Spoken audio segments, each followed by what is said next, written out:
मैं कमरे में पिछले 31 दिनों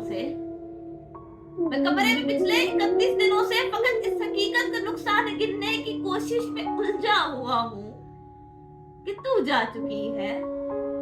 तुझे रायगानी का रत्ती बराबर अंदाजा नहीं है। तुझे याद है वो जमाना जो कैंपस की पगडंडियों पे टहलते हुए कट गया था? तुझे याद है जब कदम चल रहे थे कि एक पैर तेरा था और एक मेरा? कदम मुझ धरती पे आवाज देते कि जैसे हो रागा कोई मुतरबों का। कदम जैसे सापा गमापा गसारे वो तबले की तिरकिट पे तक दिन तिनक दिन तिनक दिन तना दिन हम चल रहे थे। कदम चल रहे थे, कदम जो मुसलसल अगर चल रहे थे तो कितने गवैयों के घर चल रहे थे। मगर जिस घड़ी तूने उस राह को मेरे तन्हा कदम के हवाले किया, उन सुरों की कहानी वहीं रुक गई थी। कितनी फनकारियां, कितनी बारीकियां, कितनी कलियां बिलावल गवैयों के होठों पे आने से पहले फना हो गए। कितने नुसरत फतेह, कितने मेहदी हसन मुंतजर रह गए कि हमारे कदम फिर से उठने लगे।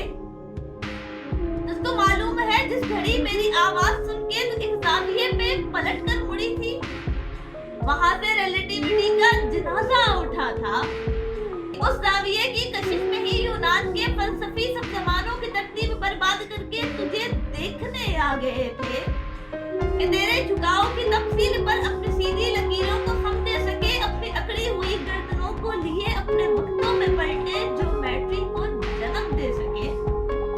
अब भी कुछ फलसफी अपने फीके जमानों से भागे हुए मेरे रस्तों पे आंखें बिछाए हुए अपनी दानिश में यूं खड़े हैं कि जैसे वो दानिश का मंबा यहीं पर कहीं है, मगर मुड़ के तकने को तू ही नहीं है। तो कैसे फ्लोरस की तंग गलियों से कोई डिविंटी उठे, कैसे हिस्पानिया में पिकासो बने।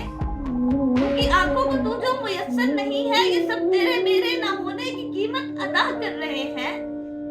तेरे ना होने से हर एक ज़मां में, हर एक इल्म फन में, हर एक दास्तां में कोई एक चेहरा भी ताजा नहीं है।